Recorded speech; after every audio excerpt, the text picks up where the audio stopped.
Hello दोस्तों, आज हम आपको कहानी सुनाने वाले हैं दो भाइयों की। दो भाई थे, माता पिता का निधन बचपन में ही हो चुका था। बड़े वाले भैया नीचे रहते थे और छोटे वाले पहली मंजिल पर फ्लोर पर रहते थे।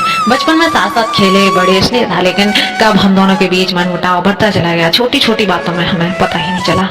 भैया जल्दी ऑफिस जाते थे और शाम को जल्दी घर आ जाते थे, पर हम देर से ऑफिस जाते थे और देर से घर आते थे। नीचे जब उनकी गाड़ी लगती थी तो पीछे मेरी गाड़ी लग जाती थी, क्योंकि हम बाद में आते थे। आवाज लगाते थे, भैया की गाड़ी हटा लो, मुझे बहुत खलता है, मैं लेट हो जाता हूँ।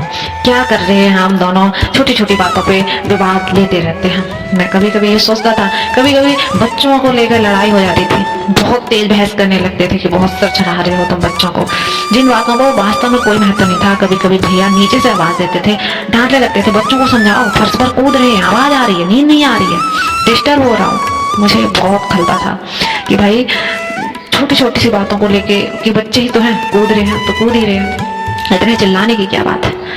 तभी एक दिन कमाल हो गया कि मोहल्ले के कुछ लड़के कॉलोनी के चंदा मारने के लिए घर में आ गए। उन्होंने आकर दरवाजा खटखटाया तो भैया खड़े थे तो उन्होंने उन्हें चंदा दे दिया। उसके बाद वो ऊपर की तरफ, हमारे फ्लोर की तरफ सीढ़ियों पर चढ़ते चले आ रहे थे। तो आते आते लड़के चढ़ ही रहे थे कि भैया ने आवाज दी कि रुको, ऊपर क्यों जा रहे हो, तुम्हें चंदा मिल तो गया है ना, ऊपर और नीचे एक ही घर है। भैया ये लाइन मेरे कानों में गूंजती हुई चली गई। वो लड़के तो चले गए, पर उन्होंने एक ही घर है बात खत्म। लेकिन मेरे दिमाग में वो लाइन घर कर गई कि मैं अपनी तरफ से भैया को दूर दूर मान रहा था। भैया तो आज भी हमें एक ही घर मानते हैं। इस दिन के बाद मैंने बच्चों से कहना शुरू कर दिया कि आप फर्श पर ज्यादा मस्ती मत किया करो, और घर के बड़े सो रहे हैं।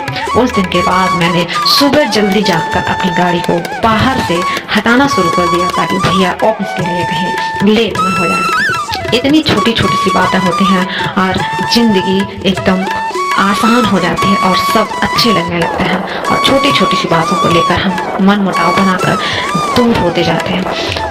मकान आलीशान बना लेने से कुछ नहीं होता अगर स्नेह नहीं है, प्यार नहीं है, प्रेम नहीं है, मकान किसी काम का नहीं। और चाहे आप एक छोटी सी झोपड़ी में रह रहे हो, लेकिन परिवारों में सदस्यों में प्रेम हो, स्नेह हो, आत्मीयता हो, तो झोपड़ी भी महल से कम नहीं लगती। फिर से मैं एक बात कहूँगा जो अक्सर आपसे कहता हूँ कि अपने के प्यार बनाए रखिए, परिवार में प्यार के साथ, स्नेह के साथ रहिए, और कर दिखाइए कुछ ऐसा जो करना चाहे दुनिया आपके जैसा।